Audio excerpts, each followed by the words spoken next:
Hello friends, আজকে আপনাদেরকে দেখাবো যে কোনো ফটোর সাইজ আপনারা কি করে এমবি থেকে কেবিতে কনভার্ট করতে পারবেন। অর্থাৎ কোনো ফটোর সাইজ যদি 5 এমবি 10 এমবি পর্যন্ত হয়, তাহলে সেই 5 এমবি 10 এমবির ফটোটাকেও কিন্তু আপনারা 20 কেবি 30 কেবি 40 কেবি 50 কেবি মানে আপনাদের ইচ্ছামতো যত কেবি প্রয়োজন তত কেবির সাইজে কিন্তু আপনারা ছোট করে নিতে পারবেন।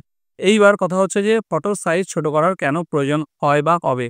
কারণ দেখুন, আপনারা যখন কখনো কোনো সময় কোনো অনলাইনে কখনো অ্যাপ্লিকেশন করেন, তখন যখন আপনাদেরকে বলা হয় যে আপনাদের ফটোটাকে আপলোড করতেছে, তখন কিন্তু মেনশন করা থাকে যে সেই ফটোটা কত কেবির মধ্যে হতে হবে, তাহলে কিন্তু আপলোড করতে পারবেন, তা নাহলে কিন্তু আপলোড করতে পারবেন না। সেই জন্য আপনাদেরকে কিন্তু এই আপনাদের যে পাসপোর্ট সাইজ ফটোটা থাকে সেটা কিন্তু দেখবেন কখনো 2 এমবি 3 এমবি বা 5 এমবিরও হয়।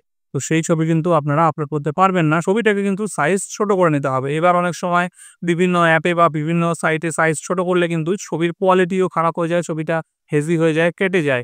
তখনও কিন্তু আপনারা সেই ছবিতে অ্যাপ্লিকেশন করতে পারবেন না। তাহলে আজকে আপনাদেরকে এমন একটা উপায় দেখিয়ে দেবো, যেখান থেকে আপনারা ছবির সাইজ যদি ছোট করেন, তাহলে কিন্তু আপনাদের ছবির কোয়ালিটিও যেমন ভালো থাকবে এবং সাইজটাও কিন্তু খুব সহজে ছোট হয়ে যাবে। তো আজকের ভিডিওতে আপনাদেরকে পুরো স্টেপ বাই স্টেপ দেখিয়ে দেবো যে কি করে আপনারা আপনাদের ছবির সাইজ রিডিউস করবেন। তো ফ্রেন্ডস, চলুন ভিডিওটি শুরু করি। তার আগে আপনারা যদি চ্যানেলে নতুন হয়ে থাকেন, চ্যানেলটিকে সাবস্ক্রাইব করে পাশে থাকা বেল আইকনটি প্রেস করে নেবেন, যাতে এরকম ভিডিও নোটিফিকেশন আপনারা পরবর্তী সময় পেয়ে যান। ভিডিওটি ভালো লাগলে একটা লাইক করে দেবেন। আর অলরেডি যারা সাবস্ক্রাইব করে নিয়েছেন তাদেরকে অসংখ্য ধন্যবাদ। তো চলুন মোবাইলের স্ক্রিনে দেখে নিই কি করে কাজটি করতে হবে। সো ফ্রেন্ডস, আমি আমার মোবাইলের স্ক্রিনে চলে এসেছি। এইবার আপনাদেরকে আমার গ্যালারি থেকে আগে আমার একটা পাসপোর্ট সাইজ ফটো দেখিয়ে দিই, ঠিক আছে? গ্যালারিটা ওপেন করে আমার এই ফটোটা আপনাদেরকে দেখাচ্ছি। এটা আমার ফটো। এবার দেখিয়ে দিই যে এই ফটোটার অ্যাকচুয়াল সাইজ কত আছে। তো আমি এখান থেকে ডিটেইলসে যাই। ডিটেইলসে গেলে এখানে কিন্তু দেখতে পাচ্ছেন যে ফটোটার অ্যাকচুয়াল সাইজ বর্তমানে আছে 6.14 এমবি, ঠিক আছে? মানে 6 এমবিরও বেশি কিন্তু ছবিটার সাইজ। এবার এখান থেকে আমি ব্যাক করে আসছি। এইবার এই ছবিটাকে আমি কিন্তু সাইজ রিডিউস করব, ঠিক আছে? এবং আমার ইচ্ছামতো যত কেবিতে প্রয়োজন তত কেবিতেই কিন্তু করতে পারবো। তার জন্য কিন্তু আমাদেরকে কোনোরকম কোনো অ্যাপ ইউজ করতে হবে না, ঠিক আছে? কোনোরকম অ্যাপ ইনস্টল করতে হবে না, ইউজ করতে হবে না, কিচ্ছু না। জাস্ট আপনারা আপনাদের ফোনের ক্রোম ব্রাউজারটাকে ওপেন করবেন। ওপেন করার পরে সার্চ বারের মধ্যে টাইপ করবেন PI7 লিখে সার্চ করবেন। সার্চ করলে দেখবেন আপনাদের সামনে এরকম একটা ইন্টারফেস চলে এসছে। PI7 ইমেজ টুল এই ওয়েবসাইটটার নাম, ঠিক আছে? এইবার এটা এখানে ওপেন করার আগেই দেখুন নিচে অপশনগুলো দিয়ে দিয়েছে। Convert image from MB to KB, মানে আমরা এমবি থেকে কেবি করব। তো এটাকেই আমরা প্রথমে টাচ করে দেবো। টাচ করলে কিন্তু ডাইরেক্ট ওই অপশনটাই আমাদের সামনে দেখুন চলে এসেছি, ঠিক আছে? এইবার কি বলছে এখানে দেখুন, এখানে কিন্তু বলছে সিলেক্ট অ্যান ইমেজ, ঠিক আছে? এখানে আমরা কাজ করব, টাচ করে আমাদের ফোনের গ্যালারি থেকে যে ছবিটাকে আমরা ছোট করতে চাইছি সেই ছবিটাকে সিলেক্ট করে নেব, ঠিক আছে? এখানে আমি টাচ করলাম। টাচ করলে আমার ফোনের গ্যালারিটা এখানে আমার চলে আসবে, ঠিক আছে? তো দেখুন এখানে আমার এই ছবিটা আছে, আমি ছবিটাকে সিলেক্ট করে নিলাম। সিলেক্ট করার পর এখানে ওকে করে দিচ্ছি। ছবিটা কিন্তু এখানে এই দেখুন চলে এসছে, ঠিক আছে? এইবার এখানে কিন্তু দেখুন দেখিয়ে দিচ্ছে যে সাইজ কিন্তু এখানে 6 এমবি আছে। এইবার নিচে এই জায়গাটা ফলো করলে দেখতে পাবেন যে এখানে বলছে যে কত কেবির আপনাদের সাইজ দরকার, ঠিক আছে?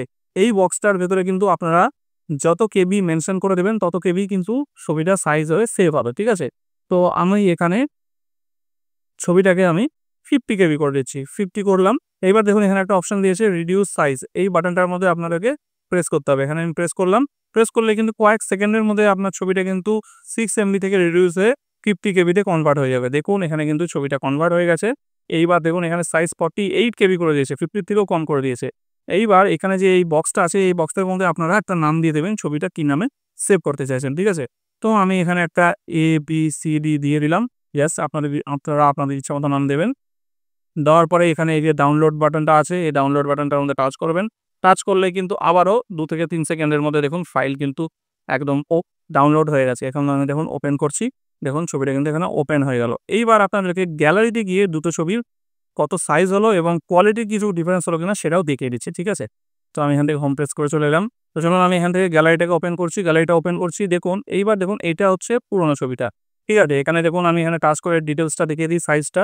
এই যে দেখুন এখানে কিন্তু সাইজটা দেখতেই পাচ্ছেন 6.14 এমবি লেখা আছে, ঠিক আছে? এবার এটাকে ব্যাক করি। ব্যাক করে আবার ব্যাক করলাম। ব্যাক করে এবার এই যে এই ছবিটা এটা কিন্তু আমার নতুন ছবি, ঠিক আছে? এবার এই ছবিটাকে আমি ওপেন করলাম। ছবিটা দেখতে পাচ্ছেন। এবার এখানে টাচ করে এটার ডিটেইলসে যাই। এখানে ডিটেইলসে গিয়ে দেখুন এখানে কিন্তু কত সাইজ দেখুন দেখিয়ে দিয়েছে 49.56 কেবি, মানে 50 কেবিরও কিন্তু কমের মধ্যে এই ছবিটা হয়ে গেছে এবং ছবিটাকে দেখুন কোথাও কি মনে হচ্ছে যে আপনাদের ছবিটার কোয়ালিটি কখনো খারাপ হয়েছে, কিছু কেটে গেছে?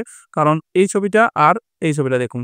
ঠিক আছে? এইটা হচ্ছে পুরোনো ছবি মানে অরিজিনাল ছবি যেটা 6 এমবির আর এটা হচ্ছে নতুন ছবি 50 কেবির। তাহলে দুটোর মধ্যে কিন্তু কোনো রকম কোনো কোয়ালিটি কিন্তু কোনোভাবেই কমেনি কিন্তু জাস্ট সাইজটা কমে গেছে। সো ফ্রেন্ডস এইভাবে কিন্তু আপনারা খুব সহজে আপনাদের ছবির সাইজ কিন্তু রিডিউস করে নিতে পারবেন। তো ফ্রেন্ডস ভিডিওটি কেমন লাগলো অবশ্যই কমেন্ট করে জানাবেন। ভিডিওটি যদি আপনাদের একটু কাজে লেগে থাকে তাহলে অবশ্যই একটা লাইক করে দেবেন এবং এরকম ভিডিও দেখার জন্য চ্যানেলটিকে সাবস্ক্রাইব করে নেবেন। ততদিন ভালো থাকবেন। দেখা হচ্ছে নতুন একটা ভিডিওতে।